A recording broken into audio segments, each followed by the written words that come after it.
Advancements in air safety are achieved through increased knowledge of aircraft, the people who fly them, and the air through which they fly.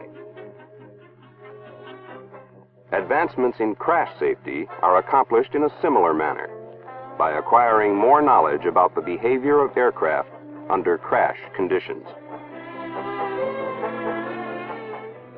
In July 1963, a Federal Aviation Agency safety research project was set up. Its purpose?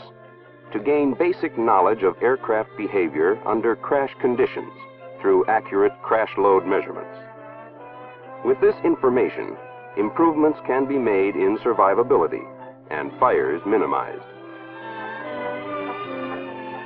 The first test involved the destruction of a Douglas DC-7 in a crash obstacle course designed to simulate a number of recent actual, marginally survivable crashes. The crash obstacles were of various types. There were barriers to destroy the propellers and landing gear, as in a serious undershoot or overrun accident. There were 2 telephone poles to simulate crash landing in a wooded area. There was a mound of dirt to simulate a wing-low contact with the ground. There was an incline of 8 degrees to create severe fuselage ground contact and strain the capabilities of the aircraft structure and internal experiments. And finally, there was a hill at an impact angle of 20 degrees to subject the structure and experiments to destructive loads. The aircraft was carefully prepared for the tests. We see it here in animation, in a vertical perspective. The right wing, filled with colored water to facilitate study of fuel spray patterns, was instrumented with accelerometers at 7 span-wise locations to measure the longitudinal crash loads. These instruments were also planned to record the decay in crash loads away from the impact point.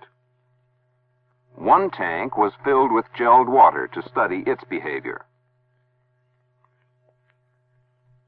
The left wing, also filled with colored water, had vertically and longitudinally mounted accelerometers to record the crash forces resulting from a distributed type loading. The fuselage, heavily instrumented, contained many tests. In the cockpit were 2 experimental crew seats. To the rear were 2 systems for cargo restraint, as part of a test in association with the Society of Automotive Engineers Industrial Committee on Cargo Restraint. 3 standard DC-7 passenger seats were tested in the forward compartment. A child restraint system was installed, tying it vertically over the seat back and attaching it to the floor structure. The occupant was a 35-pound child doll. Behind these were 2 3-passenger seats typical of current jet transport installations. Adjacent to these seats was an experimental rear-facing seat with energy-absorbing legs. The galley was also prepared, loaded with over 400 pounds of equipment. Aft of the galley was an airbag system designed to cushion passenger impact. The bags were inflated prior to the test. Across the aisle were 2 more standard DC-7 seats. And lastly, there was a side-facing seat test in the passenger lounge. The seats were instrumented for accelerations, leg loads, and belt loads. The aircraft is in takeoff condition at full gross weight, with landing gear down and flaps retracted. The nose wheel has been replaced by a slipper which slides in a single-track guide rail. The aircraft is accelerating to a takeoff speed of 139 knots under its own power. Close scrutiny of this test is possible through the use of many motion picture cameras at different locations, most of them recording the action at 20 times normal camera speed. The velocity of the aircraft at impact is 20 knots faster than anticipated. Here the propellers strike the barriers and produce substantial sparking followed by landing gear separation. The secondary flash is due to flash bulbs used to correlate the electronic data with the photographic data.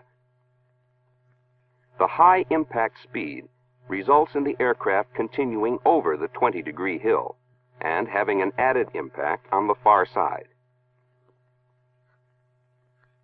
And here is the action as seen from the front. The initial barriers destroy the propellers.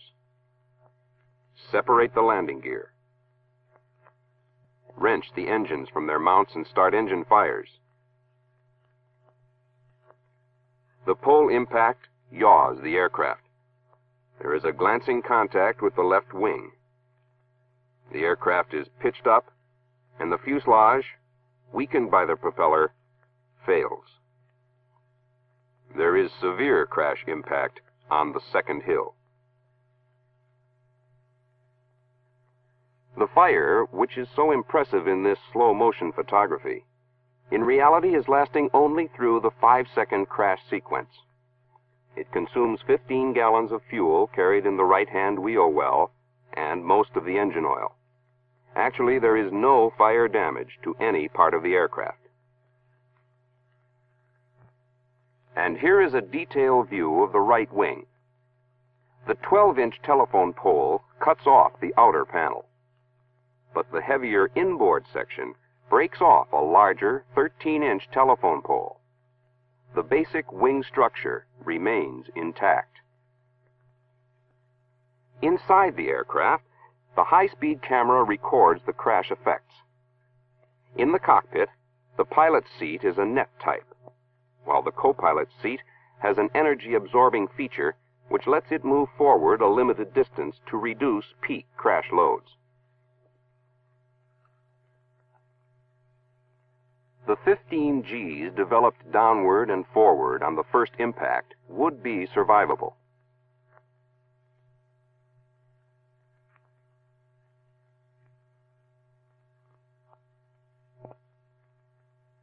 But on the second hill, the nose section is crushed. This condition, combined with 20 G downward and 30 G forward forces, makes this area non-survivable. Both forward cargo restraint systems work well. Neither pallet nor cargo load separate from its original tie-down position. In spite of the initial 15 G downward and 15 G forward impact, as well as the second impact with 20 Gs downward and 30 Gs forward. The DC-7 seats behave as expected under the high crash loads, but fuselage failure at the camera mount location prevents coverage of the entire sequence.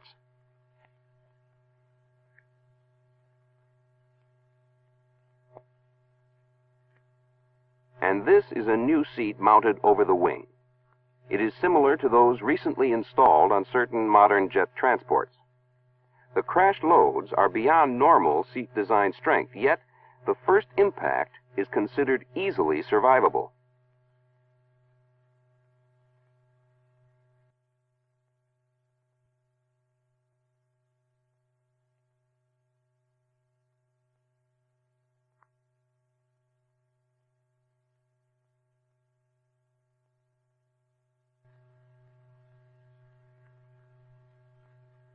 The second, at best, marginal.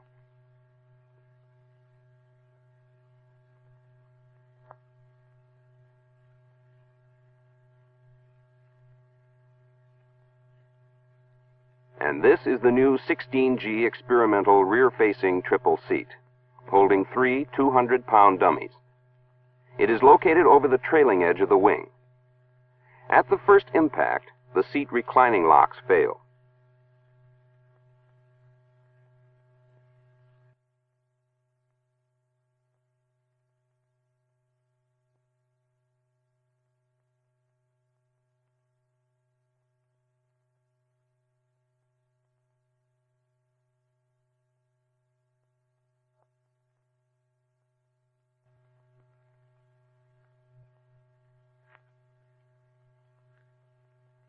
And this is the second impact. It is likely there would not be survival under these conditions. Here in the aft fuselage, a conventional 6G seat pair holds 2 dummies. A third dummy is strapped in a side-facing lounge seat. The first impact loads, here in the aft section, are similar to those in the cockpit, except that the forward G forces precede the vertical forces. On the second impact, the aft fuselage section just slaps the top of the hill, thus mainly causing downward loads. It is during this second impact that the side-facing dummy's belt attach bolt fails. The forward-facing seats are considered only marginally survivable. Yet, across the aisle, the airbag restraint system retains the dummies in their seats. One is a low-pressure rubberized fabric bag. The other is a clear plastic bag supporting a yellow-suited dummy. The clear plastic bag fails, but the seat belt retains the dummy.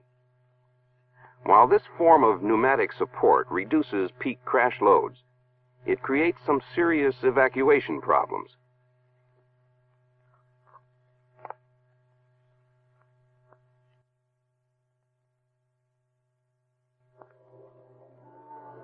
An indication of the structural integrity of the passenger cabin is that its aft section has been capped at both ends and is used as a workshop area in preparation for the next crash test.